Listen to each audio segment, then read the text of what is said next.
કૃષ્ણ બેટા. જો આજે ગુજરાતીમાં આપણે ત્રીજો એકમ છે કાગળ, ચકલા અને કબૂતર.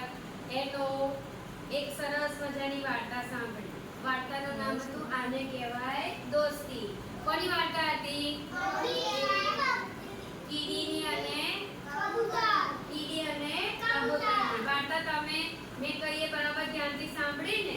હવે તમારે એક સરસ મજાની રમત રમાડું છે.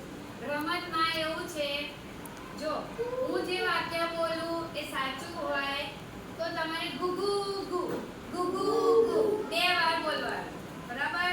અને જો વાક્ય ખોટું હોય તો સન સન સન સન 2 વાર બોલવાનું. ઓકે?